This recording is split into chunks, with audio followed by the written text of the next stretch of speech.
पवना नदी आहे की कचरा डेपो? पिंपरी पालिकेचा कानाडोळा कोणासाठी?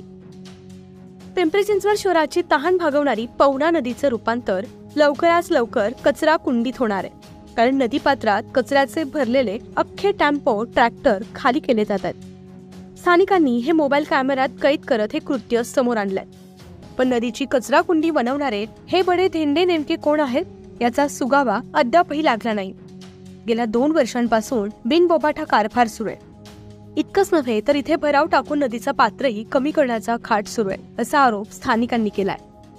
शहरात ठिकठिकाणी सर्रासपणे सुरू असलेला हा कारभार पिंपरी पालिकेला चांगलाच ठाऊक आहे. पण त्यांचा हा कानाडोळा नेमका कोणासाठी आणि का सुरू आहे याचं उत्तर जनतेला हवंय.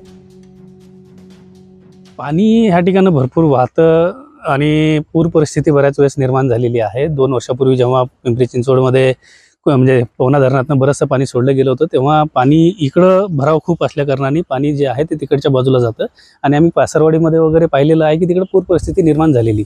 आपण पाहू शकता की किती प्रमाणात कचरा आहे आणि किती डेप्थ आहे, खालपर्यंत किती कचरा पडलेला आहे. हे सगळं आज आपण आपल्या कॅमेऱ्यामध्ये दृश्यित करू शकता. काय मागणी असेल प्रशासनाकडून एवढीच मागणी आहे की ह्या सगळ्या गोष्टीवरती कुठेतरी निर्बंध असावेत. कचरा कोण टाकतंय का नाही टाकतंय का याच्यावरती काहीतरी विजिलन्स असावं पालिकेचं. आणि ज्या पवना नदीला पिंपरी चिंचवडकर पवना माई म्हणून संबोधतात ती वाचवली गेली पाहिजे, ही आमची अपेक्षा आहे. आरोग्याचा पण एक प्रश्न निर्माण होतो. नक्कीच, कारण आम्ही पाहतोय इथे खूप सारं आपण पाहत असाल मागच्या बाजूला तर सगळी झाडं झुडपं आहेत आणि खूप सारे इकडं डासांचं प्रमाण अतिशय जास्त आहे. त्याच्यामुळं पण आरोग्याचा प्रश्न या ठिकाणी निर्माण होतो. गेल्या 2 वर्षापासून सतत इथे घाण आणि कचरा आणून इथे टाकला जातो आणि त्यांना कोणाची परवानगी, कोणी रिस्ट्रिक्शन, कोणी बघणारं कोणीच नाही आहे.